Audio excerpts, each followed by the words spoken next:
If you garden in Omaha or anywhere in the US, you've probably asked this question at least once. What is eating my plants?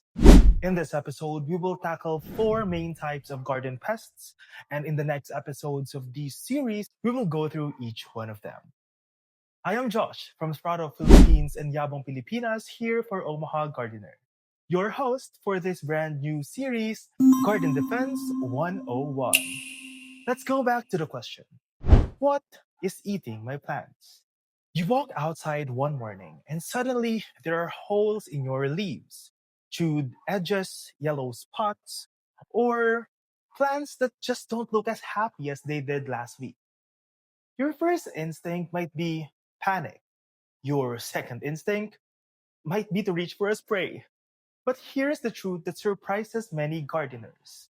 Not all plant damage is caused by pests, and not all pests are bad. In this episode, we're slowing things down.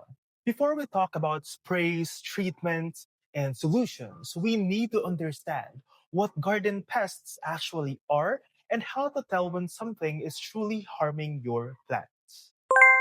Let's start with a simple definition.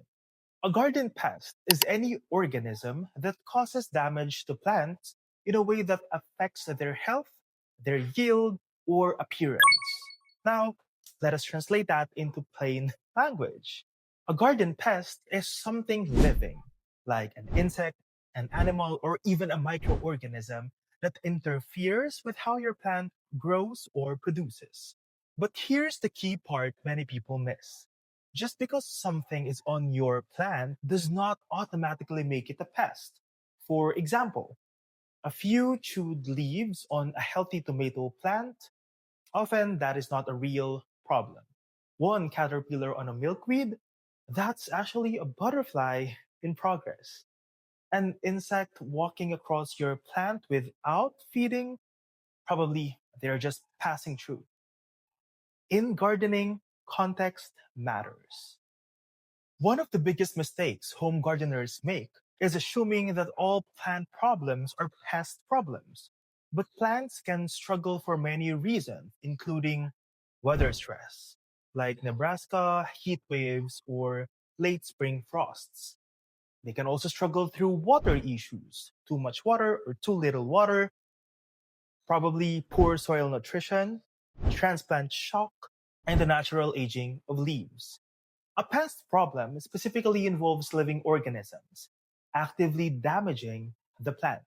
So before asking what should I spray, a better question is what evidence do I actually see? Now, let's go to the main types of garden pests. In US home gardens, pests usually fall into four broad groups.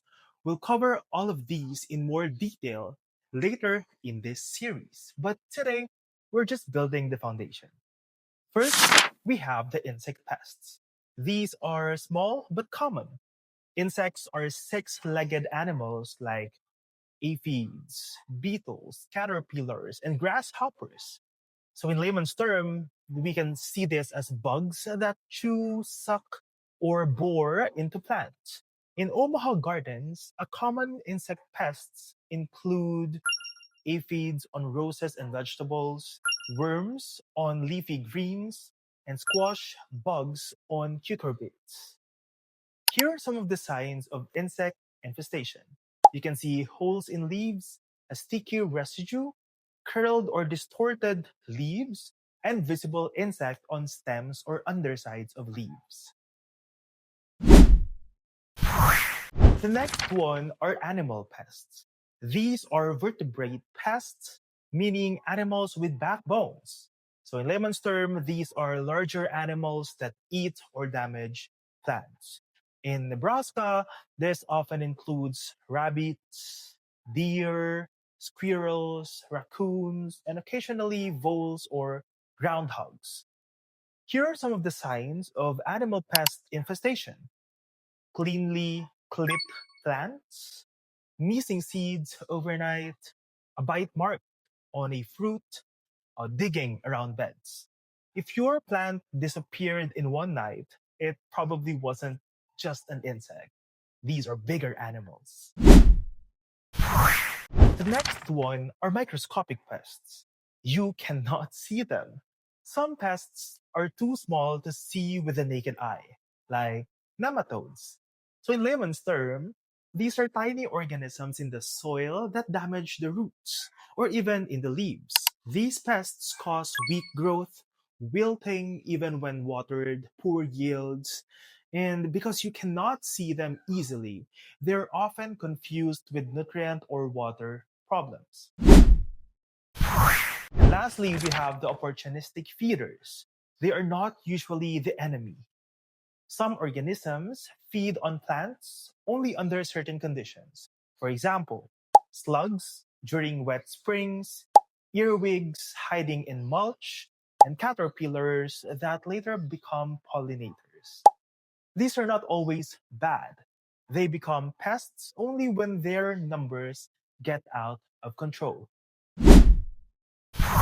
Now let's answer the question, when does something become a real problem?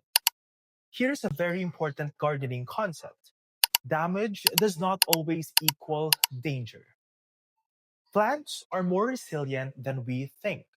A few holes in the leaves rarely kill a plant, often don't affect harvest, and can be purely cosmetic.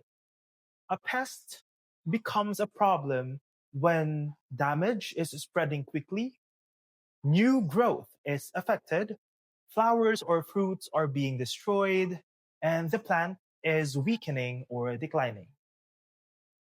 In the technical plant science, this idea is called an economic threshold. In layman's term, this is the point where the damage becomes serious enough that action is worth it. For home gardeners, this is often a personal threshold, not a scientific one. Here is something every gardener should know. Many insects you see in your garden are actually helping you. These are called beneficial insects. In layman's term, these are bugs that eat pests or help plants grow. Could you believe that there are some helpers that you got in your garden? Some of the examples include lady beetles or ladybugs. We also have lacewings. We also have parasitic wasps, ground beetles, and spiders. If we spray too quickly, let's say you found an insect and you eagerly grab your spray and just apply it to your garden, we often kill the helpers along with the pests, making future problems worse. Before treating any garden problem, you should always look closely, identify the damage, and confirm the cause. Spraying without identification is like taking medicine without knowing what illness you have. In Omaha's climate, where seasons shift fast and weather can stress plants, misdiagnosis is common. Many pest problems turn out to be heat stress, herbicide drift, overwatering, and nutrient imbalance. So, here's a habit I recommend to every gardener. Spend 5 minutes observing before doing anything. Ask yourself, what part of the plant is affected? Is the damage old or new? Do I see insects, droppings, webs, or tracks? Is the plant still growing well? Most garden problems reveal themselves when you slow down. To wrap this all up, think like a gardener, not a sprayer. Garden pests are part of gardening. They always have been and they always will be. The goal isn't a pest free garden, it's a healthy and balanced one. In this episode, remember, not all damage is serious, not all insects are pests, and correct identification saves time, money, and plants. In the next episode, we'll talk about weeds, why they appear, what they're telling you about your soil, and when they actually matter. If you know someone who could benefit from this series, feel free to share it with them. Gardening is always better when we learn from each other and when we grow healthier gardens together. Until next time, keep observing, keep experimenting, and keep learning along the way. This is Josh for Omaha Gardener in our series Garden Defense 101. And remember, if you grow it, you know it. If you want to learn more about gardening, I think you will like this video.